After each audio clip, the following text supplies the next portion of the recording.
actually my fourth evaporator.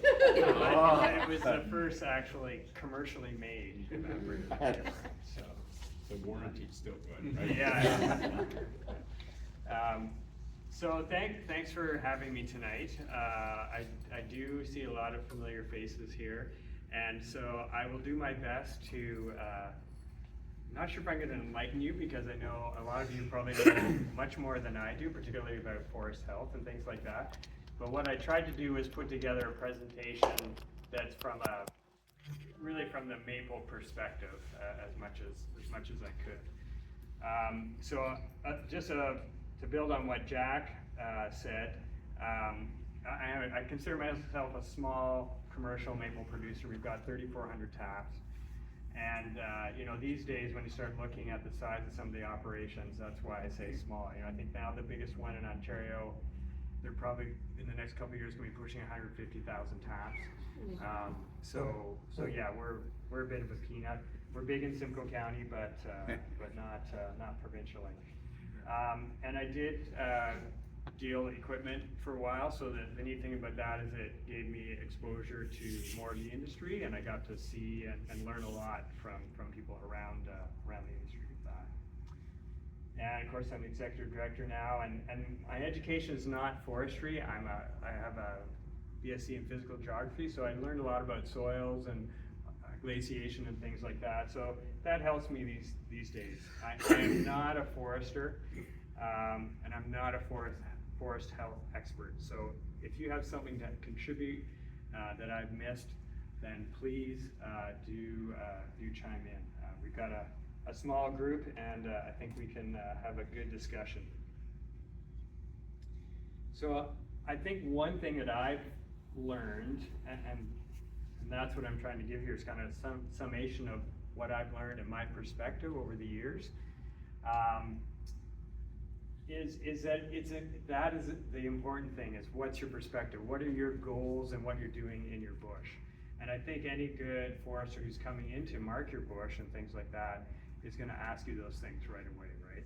They want to know what your goals are, what you're going to be doing with your property. So that's why I wanted to tell you that I'm a small commercial maple producer, those kinds of things, because that's my perspective on all of this. You may have a different perspective. You may have 100 taps or 250 taps. Maybe you have 5,000 taps.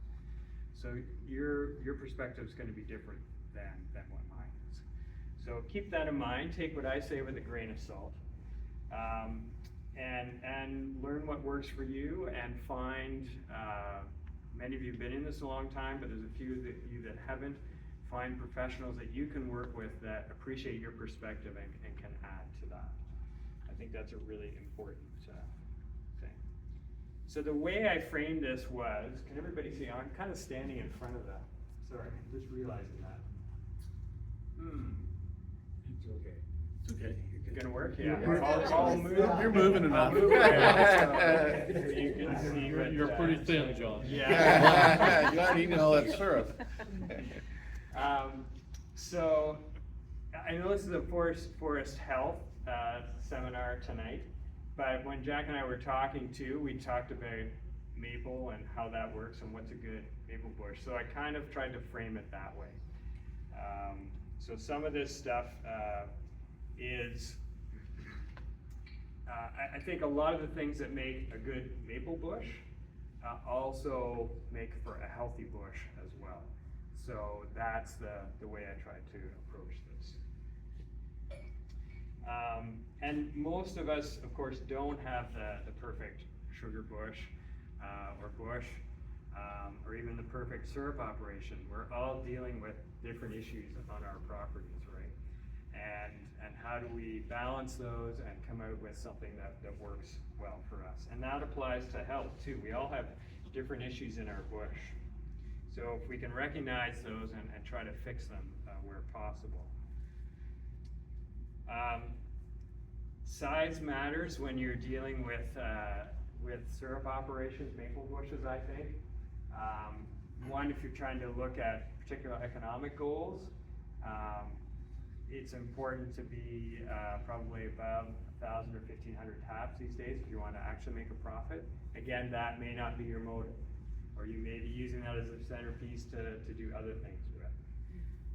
It's also a little easier, and I know this has been an issue in the Huroney woodland owners, is having a bit bigger bush makes it easier from a forestry point of view, right? You can get people to come in and mark, you can interest people in harvesting your logs, those kinds of things. It's also, like I know, it's also easier to manage the amount of sap coming out of your bush. I have seen a couple bushes where they were afraid over the years. They had big, beautiful trees that they loved tapping. They didn't want to let those babies go. And suddenly they hit the point where they started to decline, right? And if you have a bigger bush, you can start taking a few of those out. You're not going to feel that so much as if you have a smaller setup. This particular bush that I'm thinking of, they actually ended up going out of business eventually. There were other factors involved, but part of it was they hit that peak, right, and then everything started to decline, and they couldn't keep up with their yields were dropping, the health of the trees were really going, and they had a whole bunch of big old trees. So it was all even age of those trees. So it's much better if you can work to get a mix of ages in your bush.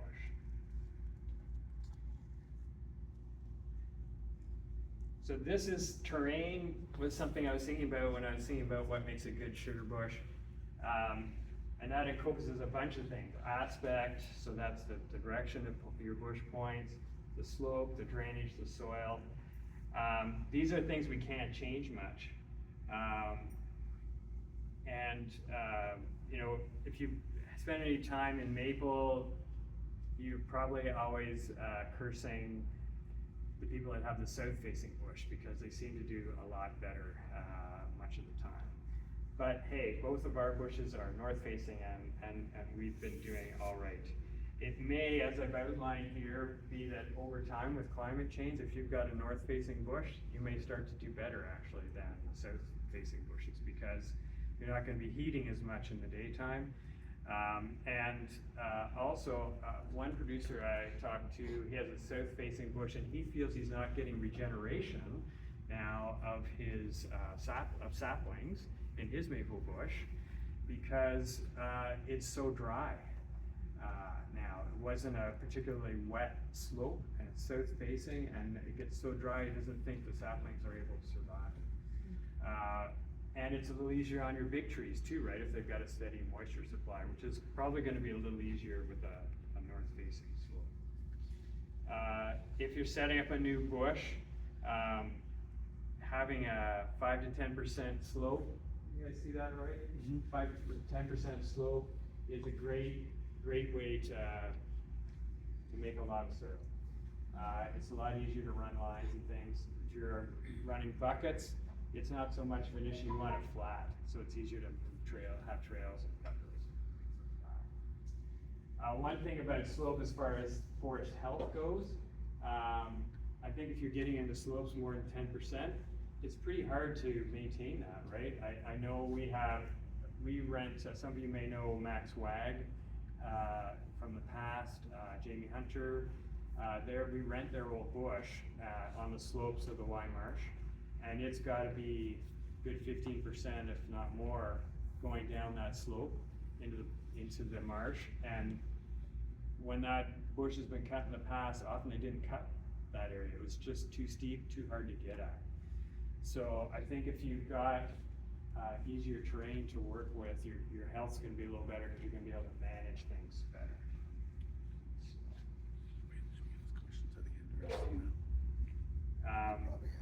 Drainage, of course, is another important thing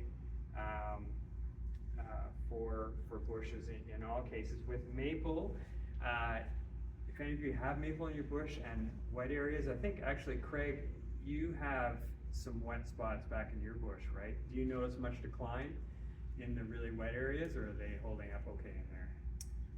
I would say they're not there anymore in those areas. They're gone. Yeah. So it's just more on the knolls. Yeah. Where they're surviving. Yeah, and that bush I was talking of too, there's some lower spots, and I do notice there's more decline in those areas. So if you're looking for land to do a maple bush on, that's gonna be something to look at. And you might be able to improve that with ditching, I've mentioned here, to get some drainage out of there, but that's a pretty tough road to haul. And then you get into damaging all the roots and everything too, so. One thing you may start to see on this drainage issue, and I didn't put it in here because I'm just remembering it is, it's to do with the ash. I've had one person tell me they've started to have maples die in the lower spots of their bush where the ashes have died.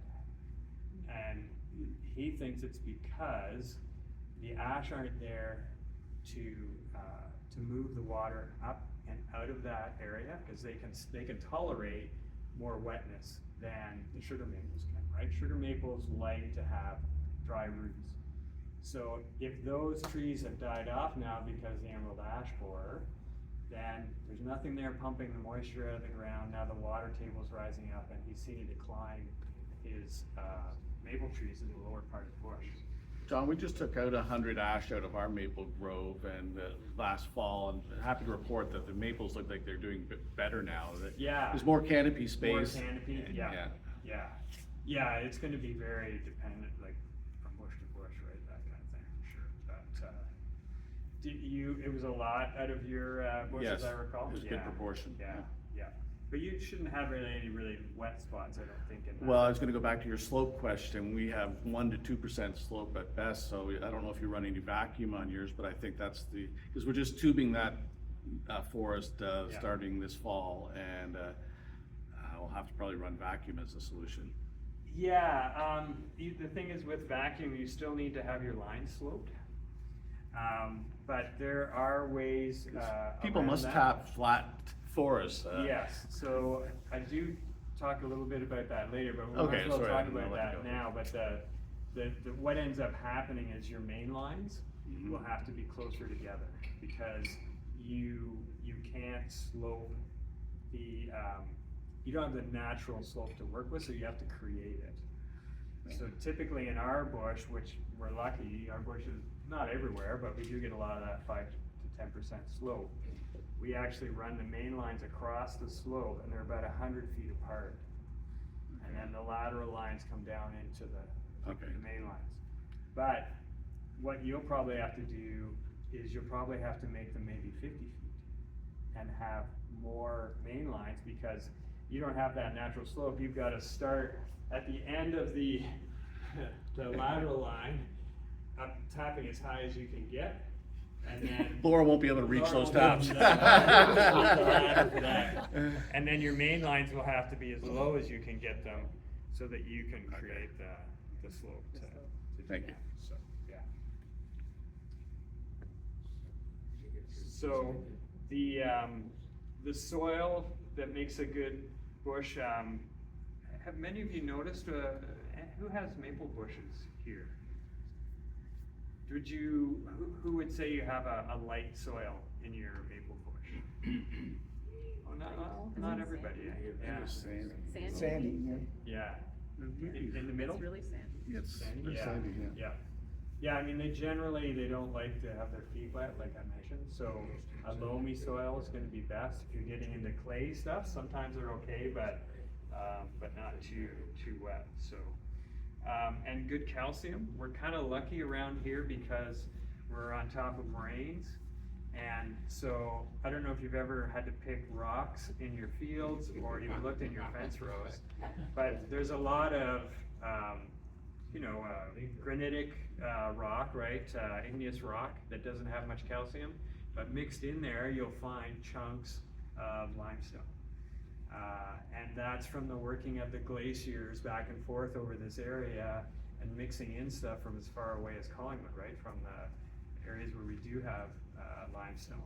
So we do actually get some lime in our soils here, not like a little further north where you get right onto the shield and there's almost no lime in those situations.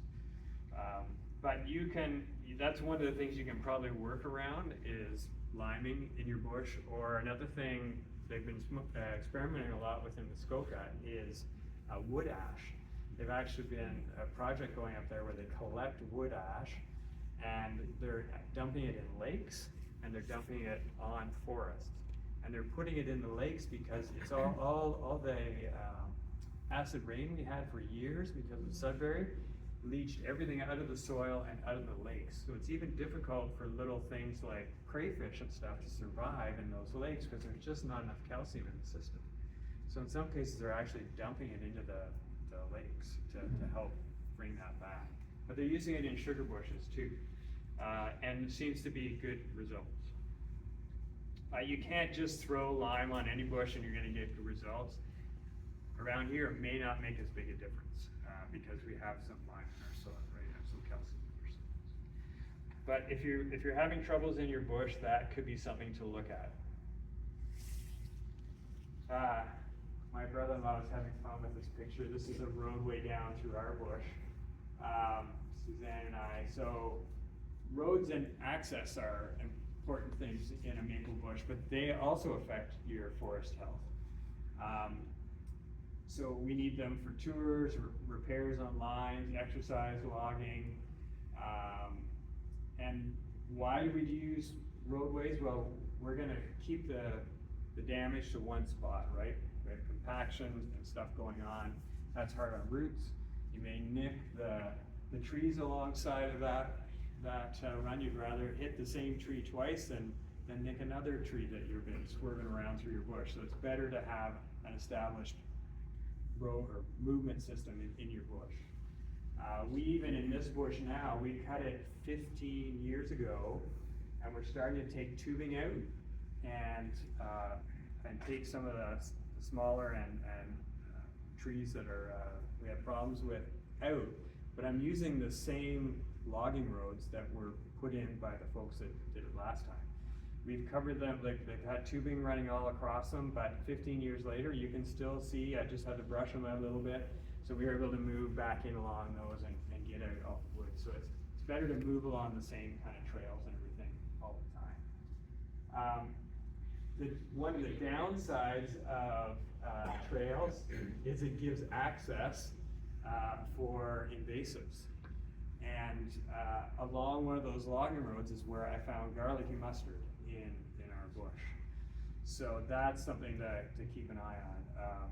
If you've ever been in the Wye Marsh on their trails, the buckthorn that is on the sides of their trails, it would blow your mind. And it's so dense when you're right by the center. And then as you get like 1 or 2 kilometers out, there's hardly any. And so to me that says, guess that's come in from people, and it's all that movement on people's shoes, bikes, whatever, and it's just spreading it around. So that's something to think about when you're thinking about roads. Also, it can affect your drainage. So if you've got a wet spot to get across, and you build something really solid up, well, that's great if you have to haul sap or something through there. But it may dam up all the moisture that's moving down that hillside and create a wet spot behind there, and then maybe you'll lose a couple trees in there because now you've got a wet spot. Sean, we had our bush logged last year, and we're getting some drainage or some runoff. And on the University of YouTube, you get the guardrails from the highway. Yeah. And turn them upside down, and it's a great way to slow down the water. Oh, the metal. Yeah. And do you put it on an angle across Yeah, the 45-degree angle into down the hill. Yeah. And it stops the erosion. Yeah. Yeah. And then I see, like, in our trail there, ours isn't that sophisticated, we don't use it that much, but often they'll trench out on the sides so the water can move down and get away. You just take it right off the 400. Actually, they're hard to find. I'll put a plug in now. A lot of my information and organizational thought about this came from this book, A Guide to Improving and Maintaining Sugar Bush Health and Productivity. OMSPA was involved with production of this, and the Ontario government, the Woodlots of OWA was involved, and the Eastern Model Forest. It's really excellent, and that point that Peter brought up, it's got a whole section on that kind of stuff about, you know, how to have better drainage on your roads so you don't have problems with the bush. And I brought a few copies, they're $20, if anybody needs one, so. So this is probably more into the heart of real forest health stuff, forest management kind of stuff as it's relating to maple that we're getting into here now. Mix of species, maturation, density, all kinds of things here. I'll try not to spend too much time dwelling on each one, but we'll move through.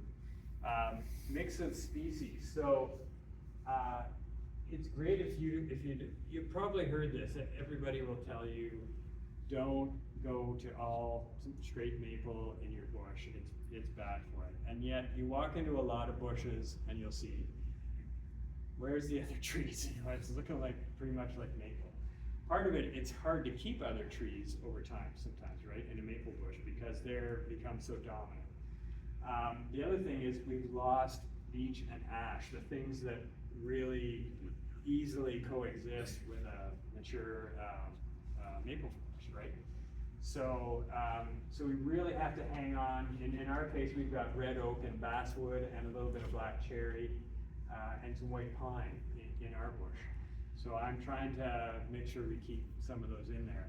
And the story I can give you, like it says, helps alleviate pest and disease pressure. Well, it's easy to say that, but I know that when we had the spongy moth, the gypsy moth infestation here in our bush, a lot of people around Ontario spent like helicopter sprayed their bushes because they were just getting hammered.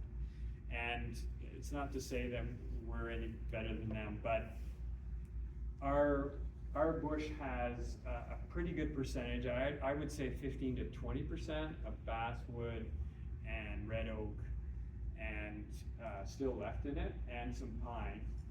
And it went after those things first, right? That's their first choice is the red oak and the basswood. They like that much better than the maple. And they did start hitting our maple, but I figure we had maybe 25% defoliation, and we had a good maple year the next year after that was all finished. And yes, our oaks took kind of a hit, and but we don't seem to have lost many, just one that I can think of. So that's the thing, but if they had come into our bush and we didn't have those things that were slightly more attractive to them than the maple, we could have totally been defoliated in our maple, or lost 50% of the foliar cover there. So I think it's good to put an example or a story to these things, because it's really easy to say, oh yeah, they should just have that. Have you had ironwood invading in? We do have a lot of ironwood, Jim, yeah. I think, and Sandy or one of you may be able to correct me, I think too, when your bush has been pastured, you tend to see more of that. And I think, you know, in probably 40, 50 years ago, our bush was pastured for sure. So we do certainly have it, yeah. Yeah. Yeah. They set up their own little village. Yeah. Ironwood. Yeah. Oh, you know, from this size to this size, Yeah. it's nice firewood. It is, yeah. And a lot of the, as we're going back through now and resetting our lines and cleaning up trees, a lot of them are actually ironwood that we're cleaning. And yeah, you're right, it's hard on the saw though. Like, if it's near dusk, like you can just see the sparks sometimes. No. And then the last thing is you might get some income from saw logs off some of those other trees that would probably be worth a little more than trees that have been tapped. So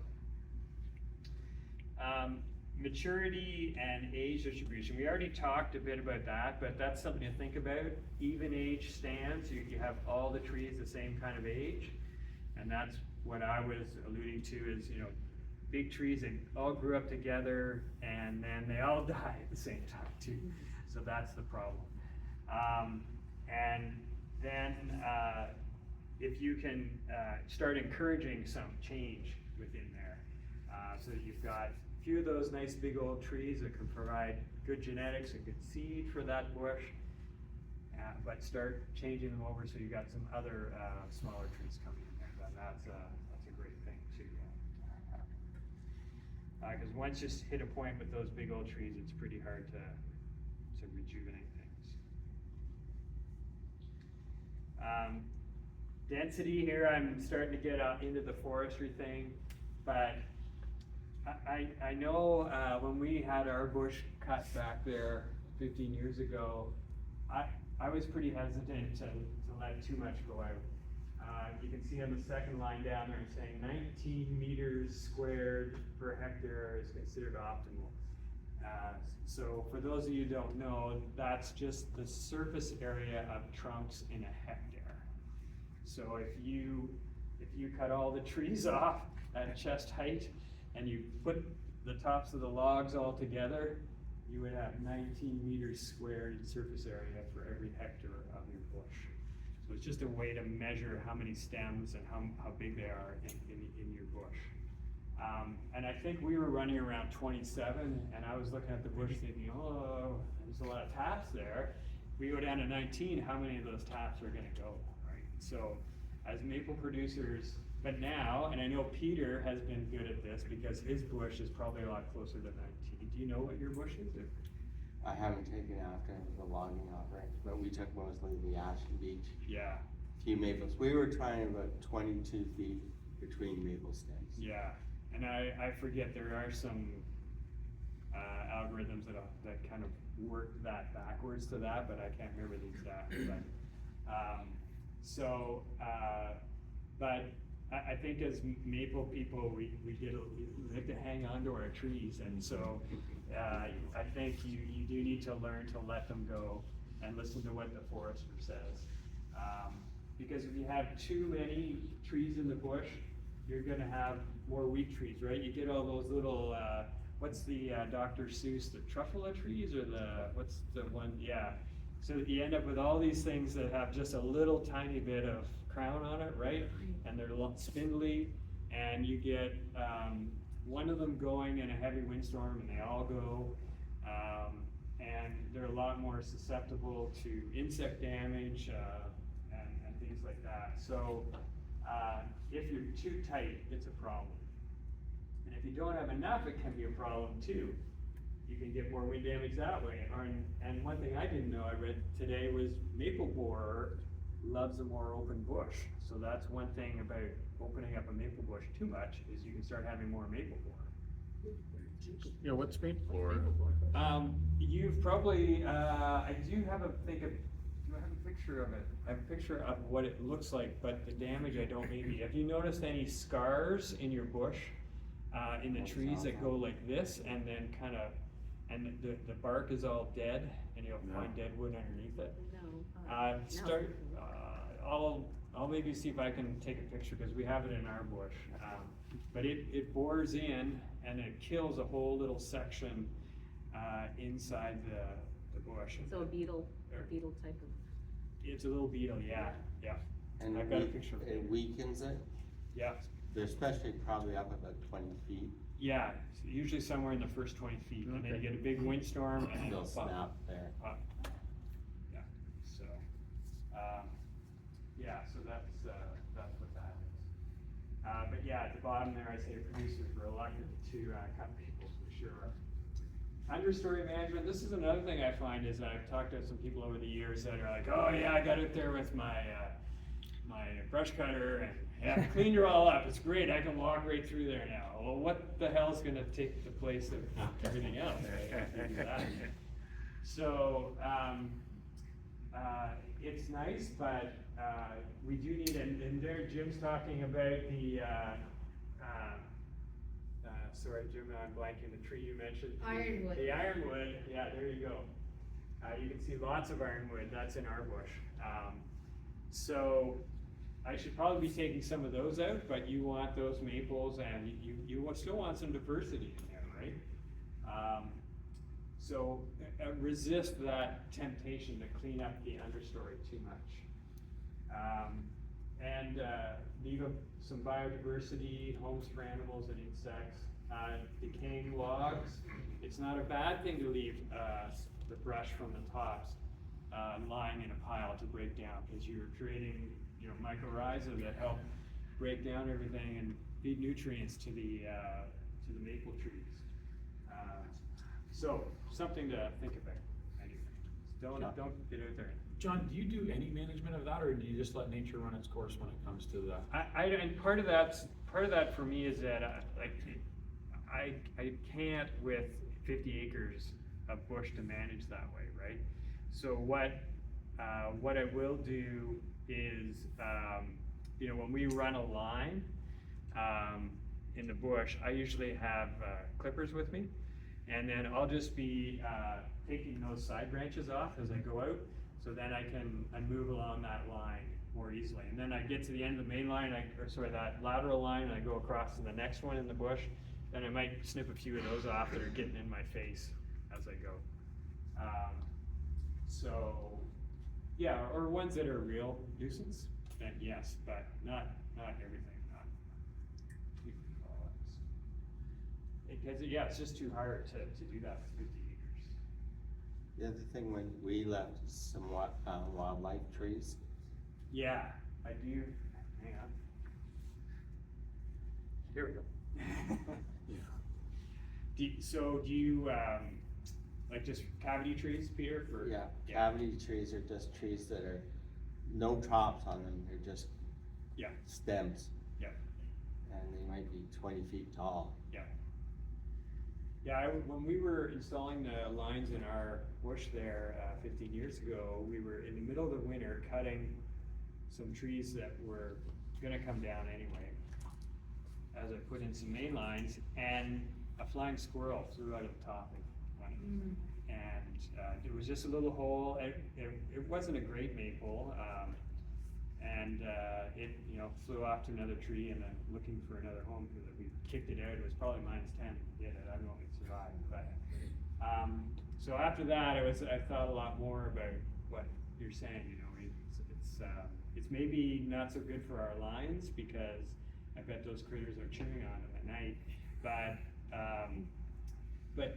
I don't know, it's a balance, I think, and if you take too much stuff out, you're gonna have a problem somewhere else. And leaving a wildlife tree, they go to that tree versus a healthy tree.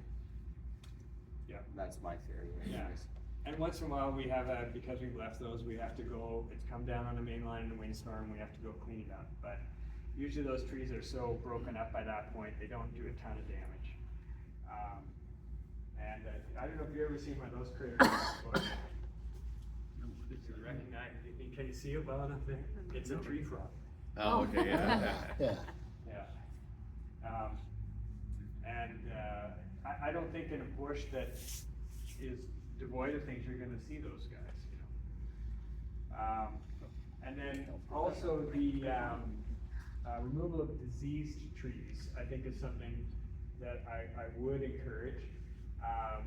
You may recognize some of these things. This is the target or bullseye canker right here. This one is the cobra head or the Utapella.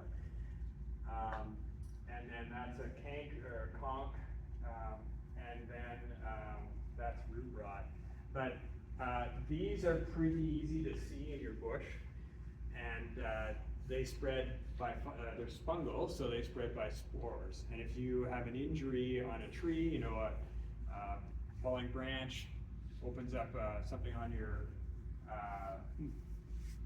on the tree, then it could infect that. So it's good when you have the chance, cut those guys out so you're not spreading. So cut them out and get them out, or just cut them down? I don't know, I've heard, I would probably be prone to do that, yeah. But I think hear a forester say that once they're down, in the, on the ground, it's probably not such a big issue, but probably, yeah, especially at least around these cankers, would probably be a good idea to get that Has anybody seen a lot of those in their bush, or, yeah? Yeah. It's funny sometimes, yeah, once you see these things, right, oh, there's one there, there's one there. Invasive plant species, we've touched on this a little bit. Garlicky mustard, we've been doing some hiking on the Bruce Trail. I can't believe how much of that I was seeing in the springtime. And now now that I really know what it is, I've seen it in the ditches around our place. I took my string trimmer out and did a ditch near us because I thought, well, if it's gonna be there, then how long is it until the seed gets into our bush? So I better get rid of it. But things like this, they're like walnut trees in that they exude stuff from their roots and it suppresses other things in your bush, your saplings from growing, your native plants, right? So that's why you wanna get rid of it. And I think it helps to develop a little bit of a management strategy if you've got a particular problem in your bush. So for me, what I do is I walk. I've gotten the habit now in kind of mid-May, because that's when they're in this flowering stage like that. If you can get out and cut them down and pull them out and get them out once they've started flowering, then you'll stop them from setting seed and carrying on for another year. So if you figure out those kind of choke points where you're gonna nail these things, it's a great way to deal with them. And buckthorn, Jack and I were talking about that one on the way down. We've got some of that around our bush, and having seen what's happening in the Wye Marsh, and I've been in some other bushes down near Toronto where it's just literally taken over red forest plantation, or red pine plantations. You could not walk there. There's so much buckthorn. Instead of what we've luckily seen up here, where we have more of the hardwood stuff coming in and taking over into the red pines, it was all buckthorn and just a mess. I think they had gone in and sprayed a section of it because that was the only thing they could do to knock it back. So all the native stuff was suppressed. So you want to prevent it from getting out of hand. But I think I've got to be ready to deal with it, because once I cut the ones I've got, they're going to start suckering. And then I got to be ready to go back year after year and just nail them. So again, I got to develop a strategy for our but somebody think, I don't want to scare everybody about this, or you're going to go, oh, that bush is terrible, it's dying. But I think the more we are aware of these things, the better.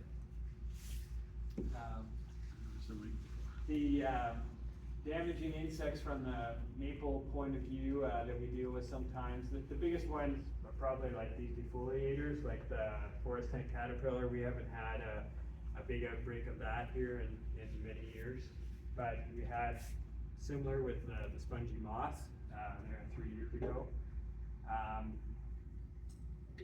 All we can do is try and keep our bushes healthy to deal with that shock, right? And if we have to, then we might consider going to spraying, because if our trees get too stressed or too knocked down, then we can start losing some of them. But I think knowing these things and trying to keep your bush healthy, you're going to be in better shape. This is what the sugar maple borer looks like. It's kind of like a cross between a wasp and a beetle. It's kind of it's a beetle, but it's got that kind of waspy type markings on it, and that's a pretty common thing here. The only thing I think you can really do about that is to try not to open your canopy up too much, as I was mentioning. It's hard to manage. And if you have a spot that is infested, you might be able to cut that out and get rid of it before the larva turns into an adult and comes out. But that's about it. And then we're probably all aware of these things like Asian longhorn beetle. Of course, we have the emerald ash borer. It doesn't affect the maple, but it's affected our maple bushes, right? With all the ash trees we're losing. So, but Asian longhorn beetle, that's no measure is too a nuclear bomb. We don't want that up here, and luckily right now it's under control, right? You may have noticed we used to have signs on the 400 in the Vaughan area that you were entering a containment area for it, because any tree they found with emerald ash borer in that area, I think they mulched every tree that was within like 200 or 300 meters of that location. So it's pretty nuclear when you start getting into some of these invasives. But luckily, I don't think there's any active outbreaks in Canada right now. There's another, so then we get into kind of things that we cause as we're in our bushes as for our maple stuff. One of them is just the movement in and out of the bushes as we go in and clear out our laneways to get in and out. The salt from the roads, we opened up a new area, I noticed all the maple trees kind of died right there. What's going on with that? And then I realized, oh, we're right by a corner, we're salting the hell out of it, and I think I was pushing this salty snow in and when I was cleaning out during the winter and in the springtime. And so we had a salt boat in that area. So it's just something to think about. Firewood, if you can avoid bringing firewood in for your operation from outside the area, because you can bring pests in. Another one to think about is how you're anchoring your lines on trees. We have these main lines, that run through the bush, usually with a wire. So we're using a lag, which sounds like we actually drill the tree, but it means we're not wrapping something around the tree and girdling it that way, which is the way it's been done a lot traditionally. So that's another thing to think about. Do you recommend using stainless steel bags, or does it matter? The ones I have, I think, are just like a nickel plated one. So then that's. Yeah, and like they're a lot of them have lasted 15 years. Yeah. So yeah. So just little things to think about there as you're. And then some other things around tapping. I mean, we could spend a whole weekend talking about tapping and how to do it properly and all the issues around that. One of the biggest things these days is we're using a much smaller tap hole. A traditional one was 7/16 of an inch, and now we're doing 5/16 of an inch. And so that takes a lot less out of the, a lot less of a hole in the tree. Much less to fill back in. And then the proper movement of the spiles around the tree where you're tapping. You don't want to hit the same spot again because you won't get sap. And plus you do twice as much damage when you get a spot like that. So I don't know, we can, how much have you guys got much interest in all those kinds of things, or do we? Sure. Yeah. Okay. All right. Usually you're moving your tap hole about at least a hand span over, and then maybe 10 inches up or down from where you were as you're working way around the tree. Because every time your hole heals up, it creates a compartmentalized lens inside. It's probably longer than that, more like this, where you can never get sap out of again. So that's one reason you're moving. If you tap right next to that and right next to it again, you're creating dead wood in underneath. You're creating a weak spot and damaging your tree. And plus, if you are partially hitting that dead wood from the last tap, you're reducing the amount of sap. So moving steadily around the tree. What do you do once you've got all the way around the tree? Yeah. If it's So- been tapped for 50 years. Yeah, it can get hard. And one thing we've done actually is we've reduced the number of taps per tree. There are guidelines, like basically don't start tapping until the tree is 10 to 12 inches at breast height. And so that, if the tree is growing, like if you open your bush up a bit so the tree is growing at a reasonable rate, you should be able to kind of move around and find places as that tree is growing, right? It's adding wood on top. So eventually, hopefully by the time you're getting back around to that other side, you can tap there again, right? And now in practice, doesn't always happen, right? Because the trees may be growing a little slower, Other thing you can do is if you have vacuum, we've actually started tapping below the line because it can suck it up and in. So that's why those tapping guidelines are there. It helps you to not hit the same spots again. One thing I find is I get lazy with my drops and I don't wanna put another one on, so whatever it reaches is. Yeah, yeah. Or I noticed in our bush too, especially the ones who've been tapping 10 or 15 years, if the line is going on this side of the tree, Yeah. and the drop line's right here, this side has got all kinds of holes in it, right? And you look on the other side of the tree. So every spring I'm reminding people who are helping me tap, okay, you gotta stop and look. But it's once you get going, it's easy. Yeah. Just follow the same pattern, right? You keep going. So there's that side of it. Overdriving. So remember, it's called tapping. It's not called hammering. I just want to tap those guys in till they're nice and snug. Yeah. Something I did to prevent that is I made my drop lines longer. I'm up to 3 feet. We're using So 3 feet too. Yeah. It can go around Yeah. most of the, except I got one big one that's. Yeah. Yeah. But that's And- good, that's cause you have great vacuum though, cause if you tap next to it, you're gonna have a big loop where if you're just using, Gravity, I guess. Gravity, yeah. Yeah, I suppose that's true. Yeah. But you just have to go back. that's. I tried to sell my vacuum earlier today.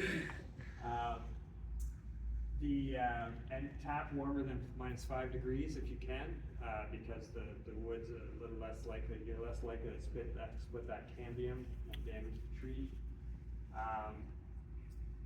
Freshening holes late in the season, not a good idea. They've done research on that. Some people traditionally, oh, things are slowing down, I'll clean the holes out or I'll drill them a little deeper. Well, they found that in most cases, the amount of extra sap you get is very minimal, and you really, you can up to double the amount of damage done by the tap hole by doing that. So it's really not worth doing in most cases. Have a proper and sharp bit, like a proper tapping bit. They have that really sharp point on the end so that they can go into the green wood easily.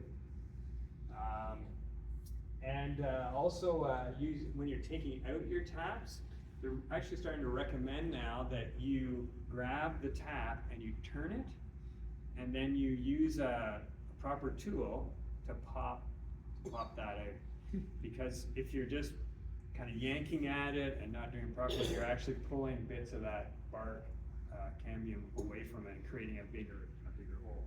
They're even now selling these really fancy removers where you go up underneath it and it, as you pry it down, it actually rotates the spout and pulls it out at the same time. So you want to get rid of it. Yeah, another thing some people do is they really start pumping their cleaning solution through their lines before they've taken their taps out, and that can do damage to the tree too. Another thing that I do is I have one drill that is just designated for tapping. Because if you use one drill that you use during the rest of the year, Yeah, your hole's not gonna be square. you get a little play. Yeah. Do you find much of a difference with a big old tree with lots of big thick bark and then a younger tree that doesn't have much bark? Like, you gotta kind of drill in farther with it, you got all that bark there. Yeah, the usual tapping rows between 1.5 inches and 2.5 inches at most. We kind of aim for 1 3/4. But yeah, I do have a little tapping hammer with almost a hatchety thing on Oh, it. you will remove And it. on those big old gnarly, Yeah, like yeah, I'll rough kind of bark. hack a little bit of that bark, like not down to the cambium, right? But just some of that rough stuff off, so that I can drill a Get to your depth, yeah. proper hole. Yeah. So I'm almost to the end. So there's in this book, there's a great chart at the end, and kind of the idea of it is there's an ideal for every situation, for your species composition, for the tree health, for the number of taps you have in the tree, for the density of trees in your bush. And it's great if we can get to that, but in most cases, our bush isn't gonna be perfect in every area, right? So what this says, essentially, is, here's kind of our ideal. This situation is acceptable, and this is really what you do not want to do. So, for example, on the species composition, this one, ideal says 75% or more sugar and black maple, and a good representation of other species in the Vermont. This one says acceptable. It's acceptable to be 25% of the canopy trees are sugar or black maple. Let's think about what that exactly means. But anyway. But this is the other one, large portions of red and silver maple. Maple is only a minor component of the forest, so that's a less desirable situation for a maple sugar bush. It may not be for you, because you're not doing maple, or you're just doing a small amount.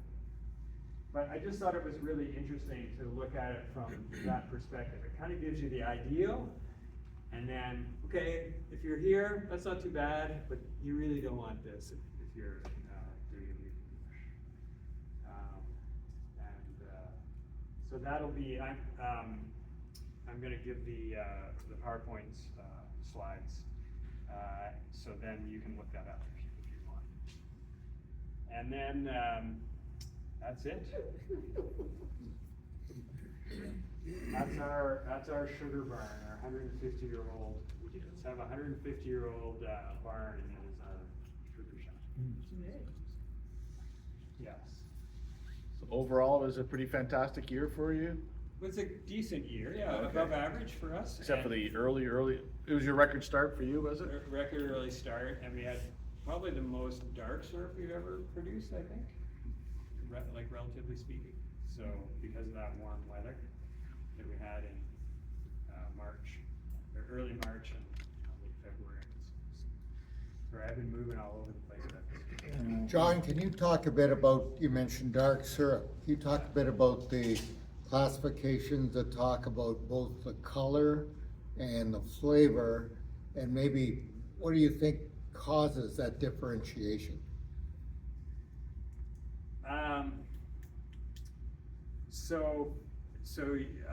About the different classes, like the light transmission, Yeah, and then the flavor and the ideal flavor for those, and well, and what causes, what are the major things that differentiate a property that makes largely light versus Oh, dark? Okay, gotcha, yeah.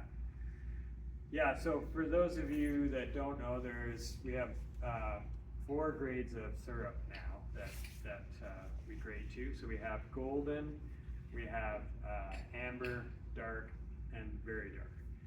So the golden, we used to call that extra light. That's the really, really light stuff, very buttery, creamy flavor, if it's a good one. And then amber, you get a little hint of caramel coming in there. And then dark, fairly caramely, and very dark is almost like a fancy molasses. It's quite strong caramel flavor in it. And some of the reasoning for that is a change in sugars as we're getting it to production. So the when sap comes out of the tree, it's pure sucrose. And sucrose does not caramelize very much. Think of white sugar, that's sucrose. But as our season goes along, we get microbes in the tubing, in the tap holes, in your tanks. And those microbes actually ferment the sap slightly. And they ferment that, they take that sucrose and they snip it. It's a very long chain sugar, and they make it into glucose and fructose. And glucose and fructose caramelize quite a bit. So you may only have 2% of that in your sap, but suddenly you're making a much darker, very caramely syrup. So I think a lot of it is, so if you know that, then you can think about, okay, well, why would I produce darker syrups? Because it doesn't matter, even at the end of the year, the sap coming out of the tree is pure sucrose. So all that change is happening between the tree and your bottle. And what are you doing to it that causes that?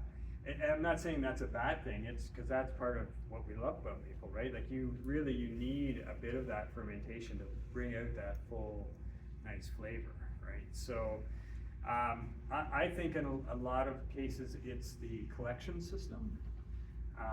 So if you have a tubing system that has a lot of sags in the lines, or you have a lot of, maybe you're doing it all in different barrels around your bush, you've got tubing coming into those barrels, and when you're busy, especially a lot of sap coming in, it's pretty hard to get around and empty all those tanks out completely, all those barrels out. And so you've always got some sap left in the bottom. You know, a bit of microbes start growing on the sides, you're not getting all the sap out, that's inoculating all the rest of the sap coming in. No matter how clean you are, even with a good tubing system and everything, that's kind of what happens eventually. You just start getting more and more microbes building up, and it ferments your sap a little bit more each time. So if you can minimize that holdover of sap that's contaminated already from one batch to the next, you're gonna keep a lighter grade for longer. And if you can keep the lines on your tubing tight, so it doesn't have sags in it that hold, especially the main lines that hold sap in it, then that's going to help you stay at a lighter color for longer. Can also be related to your boiling. If you have long, slow boils, or you have a lot of small boils, right, where you're firing up for an hour or two and then shutting down, that can also really start to cause more caramelization. Does that kind of answer your question? I Yeah, don't one think it's- corollary, Yeah. what about soils? Do they affect the darkness? I don't know. I don't know that. Probably, so, like, I think it's probably like wines, right? There's probably a terroir. Everybody's syrup tastes a little bit different. But to sort, there's so many variables, right? Like whether that's your soil totally, or whether that's your tubing system, or the way you boil, it's a bit of everything. And I think that's why everybody's syrup is different, because all those, and then the microclimate of your bush, right? Every bush, we all know, is different. So I think all those things come together. But whether you could, taste that, oh yeah, that's from Waterloo, and that's from, I can tell. I don't think so. And the other thing I was gonna say, I don't think that RO is, like a lot of people talk about, ROs, reverse osmosis machines, that really changes the flavor. When we went from straight boiling to an RO, our flavor didn't change much. Did your boiling techniques change? Oh yeah, cause it's coming off, 4 times faster. We made our flue pan deeper. Yeah. Why, it's not what does that do then? It Just just, safety. Oh, Safe. it doesn't foam, you mean? No, because safety, it doesn't burn, 'cause but you- also it leaves the sap in the, A little longer. a little longer. But it also, just because it's moving through, so things happen so much faster when you're boiling with the concentrate. And so it just gives you a little more time to react if instead of having an inch in your pans, you've got an inch and a half or 2 inches. I got a quiz for you, sir. Yeah. Some friends of mine have suggested that there's sand in their syrup, because the tree will suck up sand when it goes, have you heard of that? When it gets Well, up the line? Yeah, like it's, I know people say it that way, but, it's a lot to do with calcium. And a lot of that stuff is calcium related that's in there. So in a way, it's not actually sand, but See, regular there's tree. a lot of calcium in sap. And so when you're boiling, especially when you're starting to get close to syrup, it's all coming out and sticking to the sides of your pan, especially when you're, doing reverse osmosis on it, because it's even more concentrated, right? So you have quite a bit of it coming out. And so, So there's no sand actually. not per It se. looks like sand in the bottles. It can't, yeah, yeah. We call it sugar sand. Sugar sand, but it's The not name, not- literally sand coming out of the ground, it's the calcium and other things in the sap that the boiling process is making form into the sand.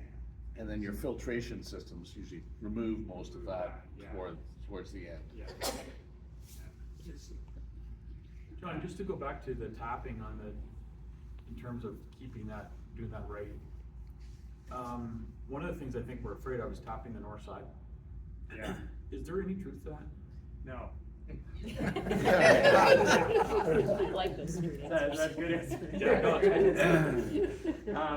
Yeah, you will notice, like, if you were to hang a bucket, it's a little easier to see what's going on the south side of a big tree and one on the north side of the big tree. Early on, you're gonna have, more sap than the one on the south side. But usually later on, the one on the north side will catch up as the one on the south side is starting to close up, right? So usually you'll balance out. I'm sure you could have a season where it wouldn't necessarily be that way, right? Where it may not happen quite like, cause the end of your season may warm up really quickly and close the hole off on the north side before it had a chance to catch up to the south side, if you know what I mean. But in most cases, and we don't, like, we try and tap all the way around the trees. Because you also end up, then you've got more weakness on that side of the tree, right? Because you're creating all those wounds, so to speak. And I certainly see that in, like, in Max's old bush. It's probably not from him, it's probably from the Forgets before him, when we didn't know about these things. Like, you can just see, like, the tree is just, like, coming out like 6 or 8 inches in that area, where you know they were just pepper. There's probably like 5 buckets hanging on the tree. But they just didn't know. Yeah. What do you find that, for the bricks, different years of the sap? Like, what causes, like, sometimes you're 2.3, 2.5, and sometimes you're down to 2.5, or 1.5? Do you have anything to do with the tops of the tree, or is it? I don't know, that's a good, it's really, I don't know that they completely understand the whole process, right?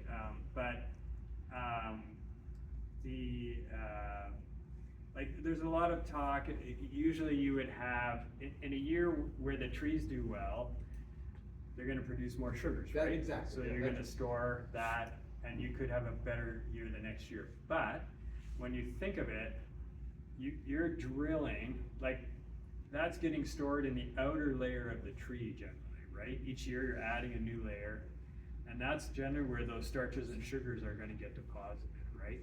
So when you drill into the tree, you're cutting across, I don't know, what would you be across, maybe 15 or 20 years worth of those layers in the tree. So you'd have to have an awfully big sugar content on last year to push that balance up, right? So So the previous year probably doesn't affect what you're taking out. sorry? So the previous growth season probably isn't affecting. Cause it's such an average Yeah. over so many years. Maybe it's related more to how it gets stored as starches at one point and then comes back to sugars, right? So maybe it's more to do with that year, that conversion process happened better or something like that. I'm just speculating, and that's why we have years where you might get 3% out, and another year you might only get 2%, right? And then there was that weird year a few years ago where pretty much everywhere, people, like all across North America, the sugar content was down. Yeah, 1.2, 1.5. What's that all about? You know, there's speculation too that with climate change, more stress on the trees, overall, we're probably gonna see a bit less sugar concentration, because the trees are more stressed. How were you last spring? Pretty typical, Yeah. although maybe a bit lower, but it gets hard to tell too, because we ran higher vacuum last year, and apparently as your vacuum gets higher, you get more volume of sap, but your sugar content drops slightly. So you'll actually get more syrup, but your overall percentage has dropped slightly.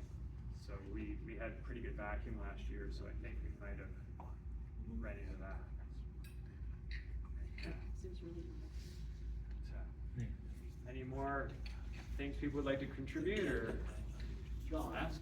Yeah. in the Woodlander, the OWA Woodlander, there was an article, about sugar maple. I didn't have a chance to really study it, but I thought I read today, just quickly as I was skimming over it, that a 1%, a tree that produces 1% will always produce 1%, and the tree that produces 4% will always produce 4%.